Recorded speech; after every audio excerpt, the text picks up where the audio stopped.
pra peradilan itu mengapa diajukan, kapan diajukan, kapan sidangnya, kapan putusannya? Dan kasusnya Tom Lembong ini kita sudah sepakat mengajukan pra peradilan. Oke. Pra peradilan ini adalah sebagai lembaga yang mengkontrol tentang kewenangannya penyidik dalam melakukan proses penyidikan. Kewenangan menetapkan orang jadi tersangka, menjadikan orang ditahan, lalu penangkapan, penyitaan dan yang lain-lain. Macam-macam ya. Oke. Abuse of power, kesewenang-wenangan. Pra peradilan ini melihat fungsi penyidikan ini sudah benar atau tidak.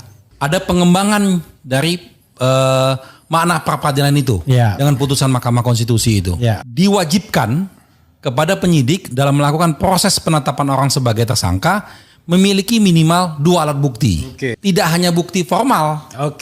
Nah, ada bukti-bukti material di sana. Nah, gitu.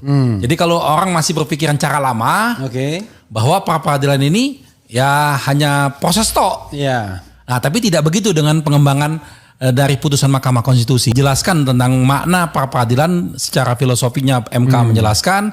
Lalu betul-betul ada perlindungan hak asasi manusia dalam putusan Mahkamah Konstitusi. Jadi penyidik boleh saja menetapkan orang tersangka, tapi betul-betul yakin ada bukti awal yang cukup. Nah, dulu masih jangan cara berpikir yang lama bahwa pra peradilan itu hanya melihat ada bukti surat nggak, ada saksi nggak, apakah saksi, apakah surat ada hubungannya dengan kasus, tidak penting dulu. Kalau sekarang penting, sekarang penting. Jadi kalau penyidik menghadirkan suratnya surat apa?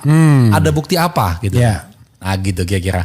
Nah, lalu kaitan juga dengan putusan Mahkamah Konstitusi dijelaskan tentang khusus untuk Undang-Undang Tipikor pasal 2 dan pasal 3 itu harus dibuktikan tentang kerugian negara di Mahkamah Konstitusi. Jadi konkret itu ya. Harus yang aktual loss. Aktual, tidak boleh potensial loss. Dijelaskan juga kenapa pada waktu itu Mahkamah Konstitusi memutuskan seperti itu. Karena banyak sekali proses-proses penyidikan yang belum jelas tentang kerugian negaranya, tapi orang sudah jadikan tersangka. Akhirnya lepas dan bebas mereka. Nah, itulah Mahkamah Konstitusi memutuskan seperti itu. Nah, jadi dari 2 hal ini kita melihat bahwa ada persoalan dalam proses menjadikan Tom Lembong sebagai tersangka. Baik itu proses-proses administrasinya maupun substansi tentang minimal 2 alat bukti tersebut. Kita mulai dari hal-hal yang kecil dulu. Pada waktu Tom Lembong dijadikan tersangka, dia tidak didampingi penasihat hukumnya sendiri. Karena dalam KUHP tegas kalimatnya, dia mereka mempunyai hak untuk memilih, didampingi penasihat hukum sendiri. Jadi ada kalimat sendiri dalam KUHP itu.